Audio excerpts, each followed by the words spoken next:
Hi, I'm back again to share another poem. Don't worry, I have tons of poems. I probably have over 600 of them or close to that. I've been writing and writing and writing. I have to keep paper with me everywhere I go. It's been years in the making. I have like 16 books of poetry. So don't worry, I will keep coming back and I will keep sharing new poems. And yeah, so here I am today to share. I'm following my heart's direction of the toxic drug crisis. And as I've mentioned earlier, I'm feeling this need to kind of jump over sometimes and create another track that I think are interconnected. And I'm hoping that as I continue on, kind of jumping between these tracks, and if another one opens up, I'll get on that one too. I'm hoping that over time it'll start to kind of weave a picture and that you'll be able to see from it what you need to see from it. And I'm just trusting all of that to you and to God.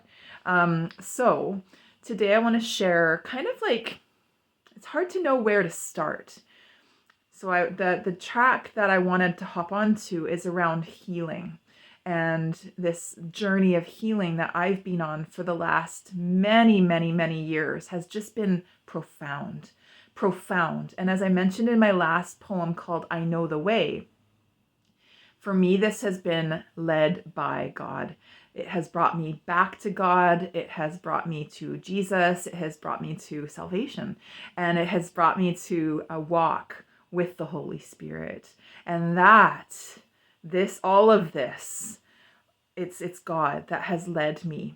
I mean, he's called the counselor, the healer, the physician. And so it makes sense to me in some hard to make sense kind of way that he would be bringing me this kind of healing journey and leading me in this healing journey that I could not have done myself.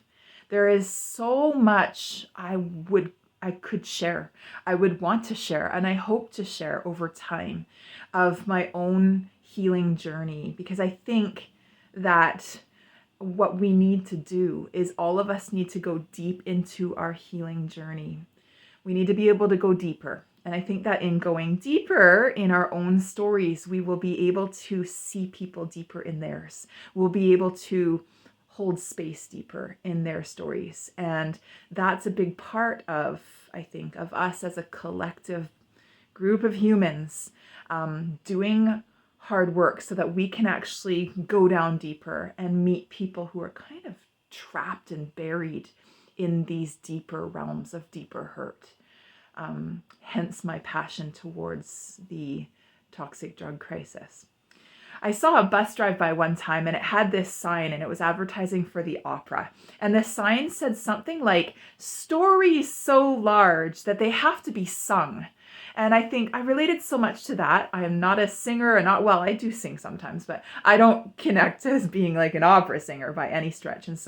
But I really connected with this idea of these huge stories and that they're so big that they have to be captured in a song, or for me, it's a poem. I think that's what my poems are doing, is they're capturing big thoughts, big feelings, big stories. And so I often get overwhelmed. How do I tell my story? It's so big. There are so many parts. There's stories and stories and stories. So I'm just going to put this out there. This is where I'd like to start. And over time, I want to hop on this track of healing and share some of my own experiences. So this is kind of me going back to a time when I had just given birth to my first son. He has just turned 16. So it's kind of appropriate that I would be reflecting on his birth. Of course, then I have a second son who came along 3 years later, and that's mentioned in this poem. But for me, when I became a mother was really kind of where it all started for me in terms of my healing journey.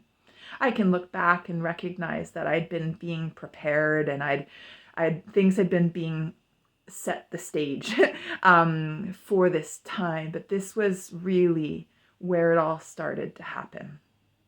And so I feel like this poem really captures that for you.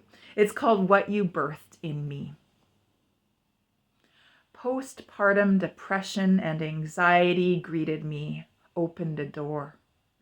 Not a day of your life outside my womb went by before I was terrified. suddenly ripped out of bliss to the nightmare that I would forevermore be bound to wanting to keep you safe and well. My love for you crashed in on me, and I was deeply frightened. I held you in my arms and loved you more than anything I've ever loved before. And your brother, once more, this love pummeled me like a freight train. And I snuggled you too, smelled sweet, fine baby's hair, and dreamed of your future. I was startled when it dawned on me that I had great work to do. This was the beginning of the call to reach back into my own well-concealed pain and heal, to dig into the hereditary roots of trauma and sever, so that never would you see a future so cursed. Yours could be a golden inheritance. I was so deeply shaken, PPD taken. This was a terrible, exhilarating vision to live into. I gave birth to you, but this is what you birthed in me. So stay tuned as I continue to unfold poem by poem and share with you some of the deep, deep, deep work that God has led me in. This was 16 years ago, but it was being worked out long before then. And some of my poems reflect that. Some of them are a present moment that went back into the past. And I hope along the way, God will lead me and show me what poems to bring to show you. I'm just going to trust him to lead me in that. And I'm going to trust him with what he does on the other end.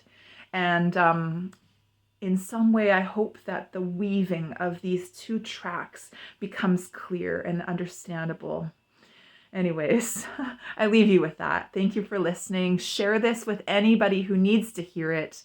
Help me connect with whoever you think I should connect with, or whoever should connect with this. I really appreciate it. Thank you so much. Bye-bye.